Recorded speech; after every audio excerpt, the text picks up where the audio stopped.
El experimento ruso del sueño. Investigadores rusos a finales de los 40s mantuvieron a 5 personas despiertas por 15 días utilizando un estimulante basado en gas. Los tuvieron encerrados en un ambiente sellado para monitorear cuidadosamente el uso de oxígeno, para que el gas no los matase, debido a las altas concentraciones de gas. Esto fue antes de que existiera el circuito cerrado, por lo que tuvieron que usar micrófonos y ventanas con grosor de 5 pulgadas para monitorearlos. El cuarto estaba lleno de libros, cobijas para dormir, pero ninguna cama, agua corriente, baño y la suficiente cantidad de comida para que los 5 sobrevivieran por un mes. Los sujetos de prueba eran prisioneros políticos y de guerra declarados enemigos del Estado durante la Segunda Guerra Mundial. Todo estuvo bien por los primeros 5 días. Los sujetos rara vez se quejaban después de que, falsamente, se les había prometido su libertad si aceptaban tomar parte de la prueba y no dormir por 30 días. Sus conversaciones y actividades fueron monitoreadas y los científicos notaron que conforme pasaba el tiempo, ellos hablaban sobre incidentes traumáticos de su pasado. Después de 5 días se empezaron a quejar de las circunstancias y eventos que los llevaron a donde estaban y empezaron a demostrar paranoia severa. Dejaron de hablar entre ellos, y comenzaron a murmurar de manera alterna en los micrófonos. De manera extraña, todos parecían creer que podían ganar la confianza de sus captores y traicionaban a sus camaradas. En un principio se creyó que esto era un efecto del gas. Después de 9 días, el primero de ellos empezó a gritar. Corría por todo el cuarto gritando repetidamente por 3 horas seguidas. Después, trató de continuar gritando, pero solo podía dar un grito ocasional. Los científicos postularon que físicamente se había destrozado las cuerdas vocales. La parte más sorprendente de este comportamiento fue cómo sus compañeros reaccionaron a esto. O mejor dicho, como no reaccionaron, continuaban murmurando en los micrófonos hasta que el segundo de los prisioneros comenzó a gritar. 2 de los prisioneros que no gritaban, tomaron los libros y llenaron página tras página de sus propias heces, y de manera calmada, los pusieron sobre las ventanas del cuarto. Los gritos cesaron de repente, al igual que los murmullos de los micrófonos. Pasaron otros 3 días. Los investigadores checaban los micrófonos constantemente para asegurarse de que trabajaban, porque creían que era imposible no escuchar sonidos con 5 personas dentro. El consumo de oxígeno indicaba que los 5 debían seguir vivos. De hecho, el consumo de oxígeno era el necesario para 5 personas que hacían ejercicio extenuante. En la mañana del 14º día, los investigadores hicieron algo que no debían hacer, para llamar la atención de los prisioneros. Utilizaron el intercom dentro del cuarto, esperando provocar respuestas de los prisioneros, pues temían que estuviesen muertos, o en estado vegetal. Anunciaron: abriremos el cuarto para probar los micrófonos. Aléjense de las puertas y acuéstense con las manos atrás en el piso o se les disparará. Se le otorgará la libertad a uno de ustedes si obedecen. Para su sorpresa, escucharon solo una frase, con voz calmada: no queremos ser liberados. Hubo gran debate entre los investigadores y fuerzas militares que financiaban el proyecto. Sin poder provocar más respuestas utilizando el intercom, finalmente se decidió abrir el cuarto a la medianoche del día número 15. Se limpió el gas del cuarto, y se llenó de aire fresco. Inmediatamente, voces de los micrófonos empezaron a objetar. 3 voces diferentes rogaban por la vida de sus seres queridos, que encendieran el gas nuevamente. Se abrió el cuarto para sacar a los prisioneros. Gritaron más fuerte que nunca, al igual que los soldados, cuando vieron lo que había dentro. 4 de los sujetos seguían vivos. Las raciones de los pasados 5 días no habían sido tocadas. Había pedazos de carne de las costillas y pantorrillas del sujeto muerto colocados dentro del drenaje del centro del cuarto, bloqueándolo, permitiendo que 4 pulgadas de agua se acumulara en el piso. Los 4 sobrevivientes también tenían pedazos de piel y carne arrancada de sus cuerpos. La destrucción de tejidos y la exposición de huesos en la punta de sus dedos indicaba que las heridas fueron infligidas por las manos, y no con los dientes, como era de suponerse. Al examinarlos, se descubrió que la mayoría de las heridas fueron autoinfligidas en su mayoría. Los órganos detrás de las costillas fueron removidos. Mientras que el corazón, los pulmones y el diafragma seguían en su lugar, la piel y la mayoría de los músculos pegados a las costillas fueron arrancados, exponiendo a los pulmones. El tracto digestivo de los 4 sujetos podía verse trabajar, digiriendo comida. Rápidamente se hizo aparente estaban digiriendo su propia carne, y que ellos la arrancaron y se la comieron en el transcurso de los días. La mayoría de los soldados eran fuerzas especiales rusas en las instalaciones, pero aún así, muchos se negaron a regresar al cuarto para sacar a los prisioneros. Estos sin embargo, insistían a gritos que los dejaran dentro y de manera alterna rogaron y demandaron que se encendiera el gas nuevamente, para evitar quedarse dormidos. Para sorpresa de todos, los sujetos pusieron una resistencia feroz durante la extracción.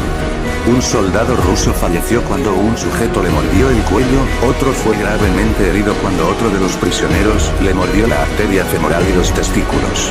Otros 5 soldados perdieron la vida, si cuentas a aquellos que se quitaron la vida en las semanas consecuentes al incidente. Durante la lucha, uno de los prisioneros dañó su brazo, sangrando de manera casi inmediata. Se intentó sedar al sujeto, pero fue imposible. Se le inyectó más de 10 veces de la dosis humana de morfina, y aún así luchó como un animal rodeado, rompiendo las costillas y un brazo de un doctor. Se veía latir su corazón al máximo por 2 minutos completos, mientras se desangraba, y continuó gritando por más de 3 minutos, atacando a quien se le acercara, repitiendo la palabra más una y otra vez, cada vez más débil, hasta que cayó en silencio. Los otros 3 sobrevivientes fueron inmovilizados fuertemente y llevados hacia instalaciones médicas.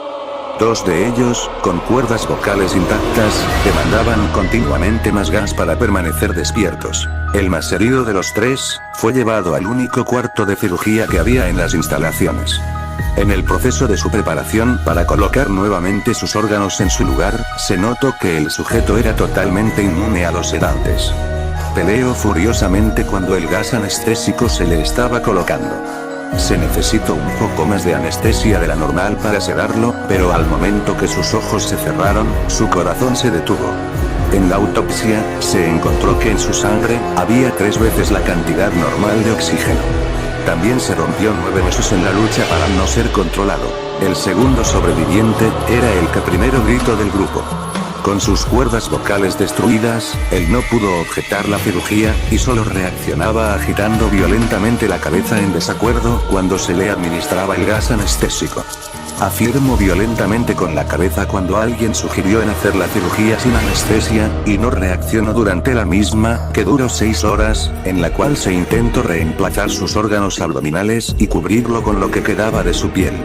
El cirujano afirmó que era médicamente que el sujeto siguiera con vida. Una enfermera aterrada que ayudó en la cirugía, comentó que la boca del paciente formaba una sonrisa cada vez que sus ojos se encontraban. Cuando la cirugía terminó, el sujeto miró al cirujano y empezó a hacer sonidos fuertemente, como tratando de hablar. Asumiendo que esto era de gran importancia, el cirujano le entregó un papel y una pluma, para que el paciente pudiera comunicarse. Sigue cortando, escribió. Se le hizo la misma cirugía sin anestesia a los otros 2 sujetos. Se les tuvo que inyectar un paralítico, pues ellos reían constantemente, y le era imposible realizar la operación axial al cirujano. Una vez paralizados, solo podían interactuar con sus ojos.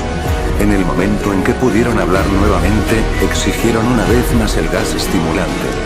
Los investigadores trataron de averiguar por qué se lastimaron de esa forma axial mismos, y por qué querían el gas nuevamente. La única respuesta fue: debo permanecer despierto. Se reforzaron a los 3 sujetos y los devolvieron al cuarto, para espera de su destino. Los investigadores, enfrentando la furia de sus benefactores militares, por haber fallado las metas del proyecto, consideraron dar eutanasia a los prisioneros. El comandante, un ex KGB, vio potencial en el proyecto, y en su lugar decidió ver qué pasaría si ponían el gas nuevamente. Los científicos se negaron rotundamente, pero al final, tuvieron que aceptar. En preparación para ser sellados nuevamente en el cuarto, los prisioneros fueron conectados a un monitor EEG.